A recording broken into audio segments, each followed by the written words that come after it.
Gulf of Mannar దాని పరిసర ప్రాంతమైన శ్రీలంకలో ఉన్న నిన్నటి ఉపరితల ఆవర్తనం ఈరోజు ఉదయానికి నైరుతి బంగాళాఖాతం దానికి ఆనుకొని ఉన్న శ్రీలంక పరిసర ప్రాంతంలో అల్పపీడనంగా పరిణామం చెందింది.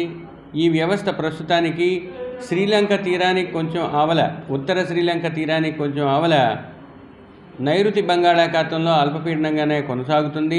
దీనికి అనుబంధంగా ఉపరితల ఆవర్తనం 5.8 కిలోమీటర్ల ఎత్తు వరకు విస్తరించి ఉన్నది. ఇది రాబోయే 48 గంటల్లో మరింత బలపడి ప్రస్ఫుటమైన అల్పపీడనంగా కనిపించే అవకాశాలు ఉన్నాయి. ఇక రాష్ట్రంలో సంవహన వర్షపాత పరిస్థితులు కొనసాగుతున్నాయి. రాబోయే వారం రోజులు కూడా ఉరుములతో కూడిన మెరుపులతో కూడిన వర్షాలు చిదురుముదురుగా పడే అవకాశం ఉంది. ముఖ్యంగా మొదటి 5 రోజులు కోస్తా జిల్లాలపై ఉరుములు మెరుపులతో కూడిన తేలికపాటి జల్లులు 1-2 చోట్ల రాబోయే 5 రోజులు ఉండే అవకాశం ఉంది. ఈరోజు మొదటి రోజు ఈదురుగాలులు 40 నుంచి 50 కిలోమీటర్ల వేగంతో కోస్తా జిల్లాలపై వీచే అవకాశం ఉంది.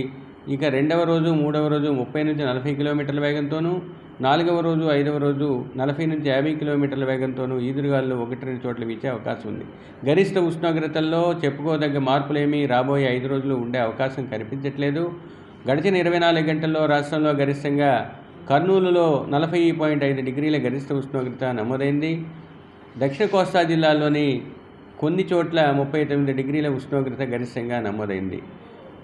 ఇక రాష్ట్రంలో గడిచిన 24 గంటల్లో అత్యధికంగా 32 మిల్లీమీటర్ల వర్షపాతం అల్లూరి సీతారామరాజు జిల్లాలోని పాడేరులో నమోదైంది.